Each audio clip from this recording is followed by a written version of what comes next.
Hello, everyone, to the Jewish Week Online. I'm your host, Aaron Herman. We had the opportunity to speak with Julian Horowitz of the Maccabeats, learn more about their new video, Burn. The Maccabeats are a leader in creating innovative Jewish a cappella videos. Let's take a closer look. Jewish a cappella is something that has really transformed the way that people are connecting to Judaism and to music. And your group, the Maccabees, really set the stage for these types of Jewish experiences. Tell us a little bit about how it all started, and now looking back, seeing how you've evolved, and now your music today, and your view of Jewish cappella. It's actually interesting. It's kind of like a Christopher Columbus effect, that the type of Jewish a cappella that we sing today was discovered by accident. When we were producing the Candlelight video, which was exactly 3 years ago, we kind of just had in mind to make a fun, cute Hanukkah video that people would send to their friends based on a popular song that was on the radio at the time. And we kind of got a reaction that we weren't really expecting. We started getting phone calls and emails and actual letters in the mail from people all over the country and all over the world, actually, who would say things like, listening to your music made me appreciate my Judaism for the first time, or I don't know if you've seen our most recent video, Burn, but this is actually a true story. We got an email from a kid who said, "I'm the only Jewish kid in my public school, and until I saw your video, I was never proud enough to wear my kippah to school." So we kind of realized, and I say this in our shows, with great a cappella comes great responsibility. So for our future projects, I mean, we still wanted to preserve that original feeling of it's not spontaneity, but it's, we're having fun, we're singing music we love, all the guys in the group love to sing, but we're very cognizant of the fact that we're singing for a much wider audience, certainly a Jewish audience, but believe it or not, even a non-Jewish audience of people who are just kind of looking for music that's a little bit more than just kind of superficial, falling in love or getting down on the dance floor kind of music. Yeah, that was actually one of the things that I saw in the Burn video, where you really took something that affects many Jewish young Jewish people in public school, where is that connection, and I think that is truly unique in the sense that you got it. There are so many people that can't really show their Jewishness effectively, and you really showed it through a unique lens.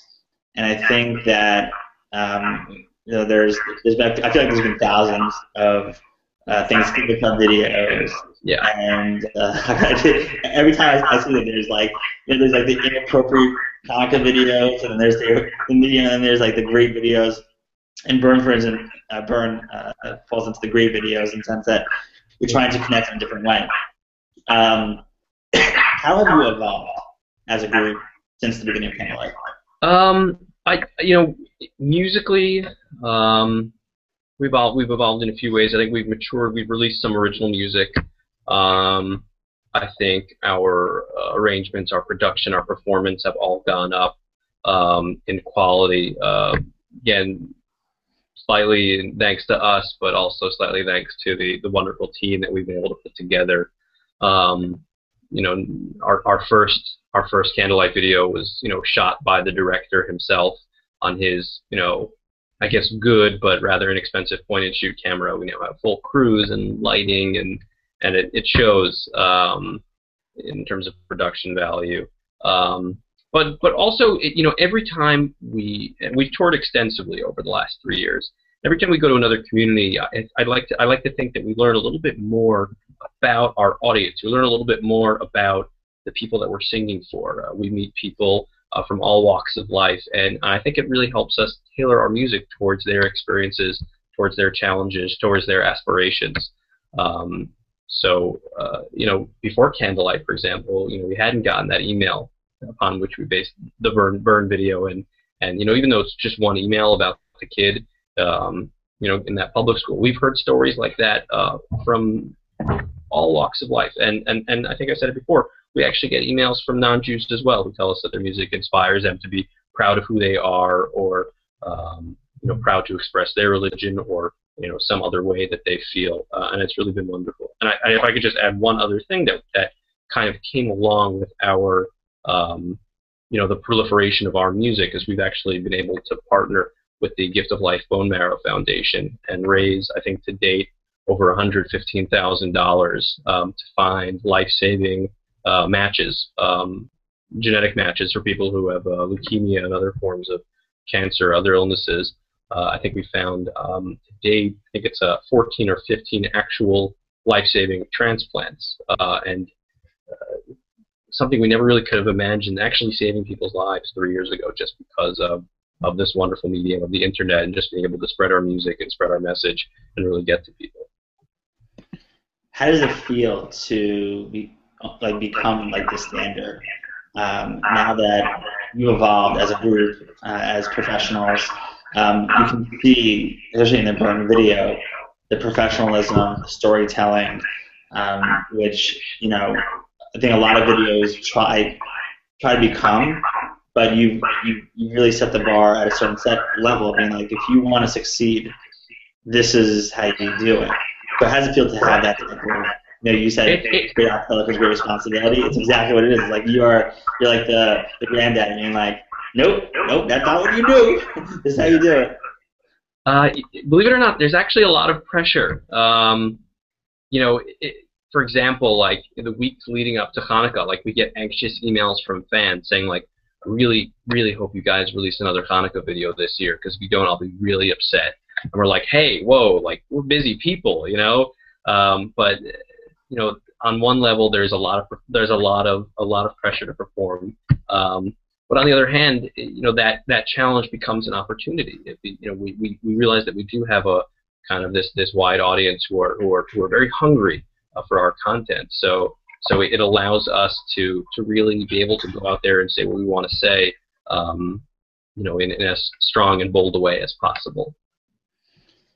When you look at your site, you see the different places that you're going. It's very impressive. You mentioned touring around the country, meeting different people with different backgrounds. Is there a place in the world that you would love to perform? That we would love to perform? Yeah, and it's something of a dream come true. We've actually performed in Israel, I think, twice in the past, and our 2014 schedule actually has us going back to a performance in Jerusalem. And each time we've been there, it's been surreal, because you sing Hebrew music, in town out in Michigan or in Louisiana, and they appreciate it and they like it, and they may recognize it from the prayer service. But you go to Israel and they just have such an intimate connection with Jewish music. Doing a concert there is just a totally different experience than doing one here. It's kind of like performing for the people who are the inspiration for your music in the first place. So it's really just been very special, and we're so privileged to be able to go back again this year. We also, of course, love to travel and tour. I think we're planning a second trip to New Zealand, which is so exciting. Really one of the most beautiful places on the earth. But like I said, nothing comes close to performing in Israel. How long does it take for you to actually, from creation or inception of the song to then executing the shoot and bringing it to the masses? That's a great question, and I say it actually varies greatly depending on the deadline. Meaning, we could do it in a week if we have to. We don't like to, but the burn video, I think we worked on for about 4 to 4.5 weeks. We started that way back in October, but the Cups video, for example, which was the video that we released immediately before that one, a little bit shorter. The arrangement and production were a little simpler. We actually put that one together really in just under 2 weeks. Depending on the complexity of the project, you'll get a different answer to that question. We always seem to run into deadlines somewhere or other. So eventually, we just kind of have to stop and hit the publish button on YouTube. Right. The makeup of your group is you have different backgrounds. How do you pick the people to join the group? Are all of you full time, or do you all have jobs and you're doing this like part time? How does it work into your life? The way I like to describe it is that every Maccabee has 2 full-time jobs. We actually practice together. I'll answer your questions in reverse order. We actually practice together for 2 hours each week. We tour typically on weekends, on Shabbat, and of course on Sundays. Frequently traveling in and out of cities, and one Sunday.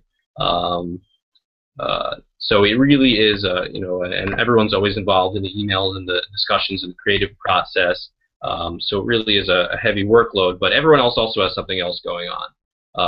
Whether it's law school or med school or entry-level jobs or other grad schools, architecture school. I mean, we have. Not only are we from all over, we're doing all different things, which is just so exciting because really shows you that we are a group of different guys who come together to make a better whole. And I think what was your first question in that series? How do you recruit more? So it's actually been basically since the Candlelight video has been released. It's been the same core group. We started out as students together in Yeshiva University, but after we graduated, we kind of took the name with us and continued on as a professional group. There were 2 members who moved on, and we replaced them actually with 2 very talented YU undergrads who are, I guess, kind of entry-level members. We had a very, very grueling tryout process. There were about 50 kids tried out. We did it American Idol or The Voice style, where they had to come sing in front of us. And I'll tell you, these kids are great singers, and each one of them was more nervous than the next, which was so. It was kind of mean, but it was a lot of fun. I can only imagine trying to it's not hazing. I can only imagine you want to be part of us. This is what you gotta do. Exactly. You put it through a big video or something. Oh yeah. Yeah. I mean, I mean, just singing in public in general is nerve-wracking, and singing in front of people who have been touring around, being the name in Jewish acapella. That I can't imagine. I wouldn't have been able to do it. There's no chance. I would have just gone up there and croaked like a frog. So props to the two guys, Ellie and George, who made it last year. I mean, they're great. They're great. But we're still actually figuring out exactly what the future holds. Right now, we've kind of been able to maintain, like I said, the original group for the past 3 years. But who knows what the future holds? It's been great. It's been great, and we really do want to continue as long as we can. Is there a number when you finish your video shoot? Is there a number that's 100,000? We'll get 100,000 hits on that one. That's one of the most common questions we get, and I tell them I always give the same answer. The way I determine whether or not the video was a success is when I look at the final draft. Am I proud of what we produced? Because numbers can mean lots of things. I mean, unfortunately, in the world, people buy YouTube hits these days.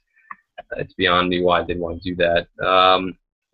And whether or not your video is seen by 10 people or by 10 million, if it affects those 10 people strongly, then it might be much better than a video of someone falling off a horse that gets 10 million hits. So those numbers don't mean anything to me. What's really important is when I watch the video myself, is it something that's meaningful to me? Is it something that I enjoyed producing? Is it something that I'll be proud to look back at in the years to come?